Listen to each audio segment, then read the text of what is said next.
Jesus e o Evangelho à luz da psicologia profunda. A busca. Evangelho, capítulo 25, item 2. Buscai e achareis. São Mateus, capítulo 7, versículo 7. À medida que o ser adquire consciência da realidade do si profundo, a busca de mais elevados patamares torna-se inevitável. Conquistado um degrau, outro surge desafiador, enriquecido de possibilidades dantes não conhecidas. Ascende, passo a passo, em incessante desenvolvimento de valores que se tornam urgentes de conquistados, conseguindo maior compreensão dos objetivos da vida. Enquanto o bruto contenta-se com o essencial para a existência, apenas experimentando impulsos e dando campo às necessidades imediatas, aquele que pensa aspira às mais significativas realizações que ultrapassam os impositivos automatistas do fenômeno orgânico. Saindo da sombra total, em razão da ignorância em predomínio na qual se encontrava, a aquisição de luz interna deslumbra, ensejando horizontes mais nobres que atraem irresistivelmente para cima, para o infinito. O homem Jesus sabia-o em razão de haver atingido anteriormente o mais elevado nível de evolução que o destacava das demais criaturas terrestres, apresentando-se como modelo e o guia a ser seguido. Criado por Deus e havendo alcançado o excelente estágio de progresso e de iluminação em que se encontrava, aspirava para todos os indivíduos a mesma posição, tendo, por sua vez, o Pai como exemplo e foco a ser conquistado. Sendo o progresso infinito, não se contentou no que havia adquirido, detendo-se em improfícuo e absurdo repouso, por entender que entre ele e o Criador medeia um verdadeiro abismo de evolução. Tanto quanto outro vão desafiador existe entre os seres terrestres e a situação que ele desfruta na escala de valores morais e espirituais. Assim sendo, propôs que ninguém se satisfaça com o já conseguido. Antes cresça, busque, entregando-se ao esforço incessante da libertação dos atavismos iniciais e ascenda no rumo da grande luz, tendo-o por condutor seguro. Antes, porém, de ser empreendida por alguém essa busca, torna-se necessário que saiba o que deseja e para qual finalidade o almeja. À luz da psicologia profunda, a única realidade é aquela que transcende os limites do objetivo, do imediato, das necessidades do prazer sensualista e da exaltação do ego. As metas reais da existência são aquelas que facultam a harmonia que nunca se apresenta como consequência do cansaço, em uma arquitetura de paz equívoca, mas de perfeita identificação entre os diversos conteúdos do ser real e o seu equilíbrio com o ego, retirando-lhe a dominação perturbadora e destituída de sentido elevado. O afadigar-se pela conquista das coisas, planejando reunir valores materiais que se transformam em pesada carga, transferindo-se de um para outro estado do desejo de ter mais, não constitui objetivo legítimo para a busca. Essas aquisições fazem parte das necessidades hedonistas, no incessante permutar de tipos de prazer que deixam frustração e vazio existencial. Embutida nessa busca, desordenada e competitiva, encontra-se uma forma de libido não genésica, que leva à compensação sexual quando alguma falência nessa área se apresenta e é disfarçada pela autorrealização noutro campo.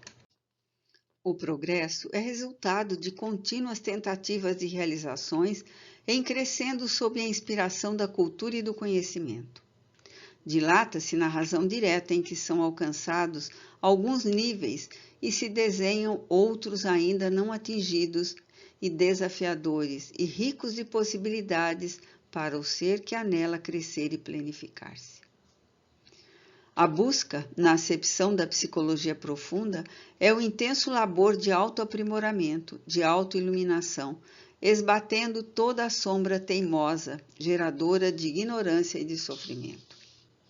Quando se busca com sinceridade, empenhando-se com afinco na sua realização, os obstáculos são vencidos com decisão, abrindo perspectivas muito confortadoras que ensejam a plena realização do si profundo. Jesus o confirmou com sabedoria nessa trilogia magistral. Pedi, buscai, batei, dignificando o ser humano que nunca se deve deter no já conseguido, pois que a fase da razão em que se demora, facultando-lhe a consciência individual, se dilatará para a mais significativa experiência, que é a da intuição, por onde transitará até vivenciar a consciência coletiva que se espraia no cosmos. Quando existem limites no processo de crescimento espiritual e moral, maior esforço deve ser apresentado para a sua ruptura, porquanto a ascensão é feita de aberturas que se ampliam ao infinito. Todos aqueles que se entregaram à dilatação dos horizontes humanos na Terra compreenderam essa necessidade de serem alcançados níveis intelecto-morais mais significativos e, por isso, não se cansaram de lutar, compensando-se com as alegrias de cada conquista, sem que se permitissem deter nelas. A esse afã se devem as mais grandiosas conquistas do pensamento humano, sempre ávido por novos desafios. A cultura materialista e a visão utopista que aturdem as criaturas lutam para estabelecer parâmetros definidores da felicidade possível na Terra. A primeira propõe o prazer incessante, como se os automatismos existenciais jamais fossem interrompidos ou nunca sofressem alteração, mantendo o ser na mesma estrutura do período em que goza. A falência da sua propositura é inevitável, porque a cada momento a maquinaria orgânica sofre alterações expressivas e o ser emocional não se basta apenas com as sensações que o exaurem, não atendendo às necessidades estéticas morais que lhe são inatas. A outra, propondo uma sociedade constituída de beleza e de tranquilidade, na qual não se manifestem dificuldades nem dores, logo desaparece ante a improbabilidade de uma alteração nas paisagens humanas de uma para outro momento, ou mesmo a médio prazo, face os impedimentos evolutivos que tipificam a maioria dos seres humanos. A belicosidade, o predomínio do egoísmo no comportamento, o atraso moral, constituem dificuldades muito grandes a serem vencidas, por dependerem exclusivamente de cada ser. Nenhum decreto externo, imposição alguma, poderá alcançar a criatura em si mesma, lutando com as suas dificuldades e limitações. A lei de progresso é inevitável. Esse, no entanto, ocorre a sacrifício mediante lutas constantes. Acostumado ao prazer, o contributo do esforço que exige morigeração nos hábitos e costumes, alteração de conduta e esforço contínuo, parecem aos cômodos uma forma de sofrimento, ausência de harmonia, não se interessando por dar início a esse impositivo de crescimento interior.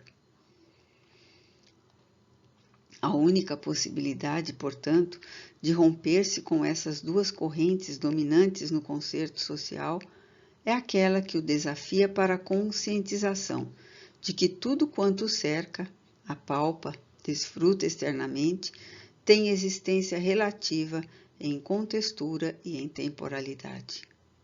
Isso porque somente são contatadas aparências momentâneas que ferem os sentidos objetivos, não sendo realmente assim constituídas.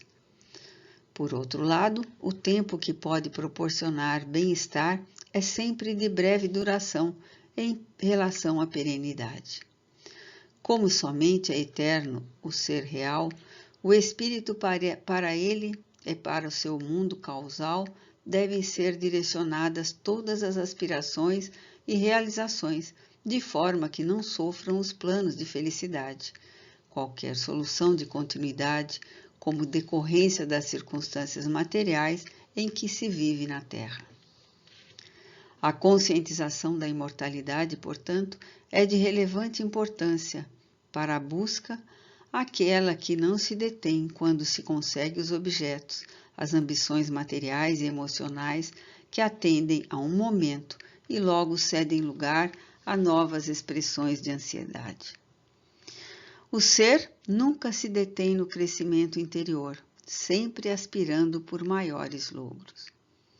A sua capacidade momentaneamente limitada de satisfação amplia-se à medida que lhe dilatam as percepções da imortalidade e ânsias de infinito.